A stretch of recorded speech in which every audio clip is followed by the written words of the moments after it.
শিল্পনগরী ছাতকের সুরমা নদীর উত্তর পারে নোয়ারাই গ্রামে সাধক বাউল দূরবীন শাহ 1920 সালের 2 নভেম্বর তারামণিকিলায় জন্মগ্রহণ করেন। কালান্তরে এই স্থান দূরবীন কিলা নামে পরিচিতি হয়।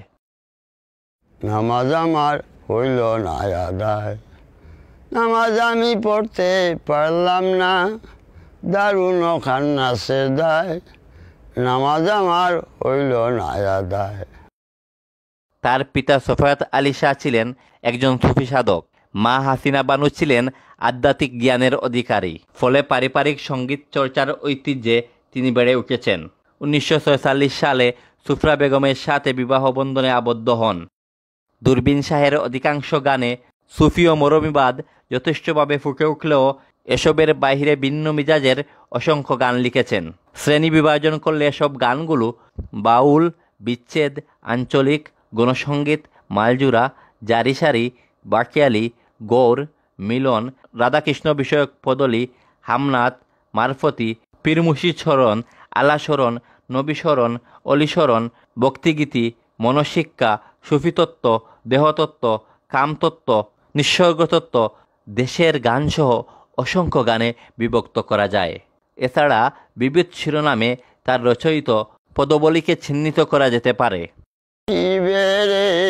যাইবারে মন ভুবন সারিয়া, চিঠি যেদিন আসিব রে, যাইবারে মন ভুবন সারিয়া, দালান পাকা সুন্দর নারী, যাইতে হবে এসব সারি, আড়াই বড়াই দুলাই মিশিয়া।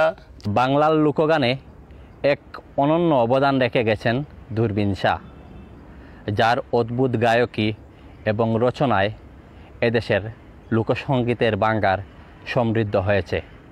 তিনি 1966 সালে প্রবাসী বাংলাদেশিদের নিমন্ত্রণে ব্রিটেনে গিয়েছিলেন। অন্যতম সফরের সঙ্গী ছিলেন বাউল সাধক শাহ আব্দুল করিম। সেখানে দূরবীন শাহের গানের কথা ও সুরে বিমোহিত হয়ে সঙ্গীতপ্রেমীরা তাকে জ্ঞানের সাগর উপাধিতে ভূষিত করেন। দূরবীন শাহ বিশেষ করে আমাদের ছাতকের গর্ব। উনি একজন বাউল সাধক কবি, আর উনি থাকায় আমাদের ছাতক এলাকার অনেক উন্নয়ন বা অনেক নাম। কারণ ওনার মতো যে কবি যে গানগুলো লেখেন সমাজ নিয়া, জাতি নিয়া। কবি দূরবীন শাহ, যিনি একজন জ্ঞানের সাগর হিসেবে খ্যাত।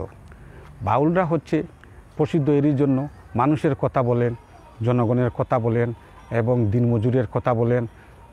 তাদের গানের মাধ্যমে মানুষের সুখ দুঃখের কথাগুলো তুলে ধরেন। তেমনিভাবে এই বাউলদের মধ্যে অন্যতম একজন খ্যাত জ্ঞানের সাগর হিসেবে সেই লন্ডনে গিয়ে উনি প্রাচুর্যতা সব কিছু ত্যাগ করে তার মাটির টানে এই মানুষের কথা বলার জন্য গানের মাধ্যমে, কবিতার মাধ্যমে এইখানে চলে এসেছেন। তার আজকে একটি গৃহও নেই, তার পরিবারগুলো আজকে দৈন্য দশায় অর্থ কষ্টে আছে, কিন্তু তবুও মানুষের জন্য উনি বলে গিয়েছেন। সেই দূরবীন শাহ, আজকে আমরা দূরবীন শাহকে স্মরণ করি।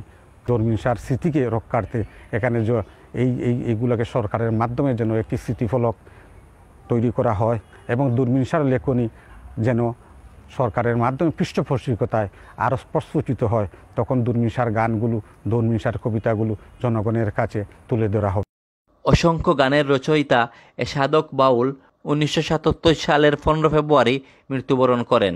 ক্ষণজন্মায় এই মরমী সাধকের স্মৃতি ধরে রাখতে সরকারের সুদৃষ্টি কামনা করেন স্থানীয়রা।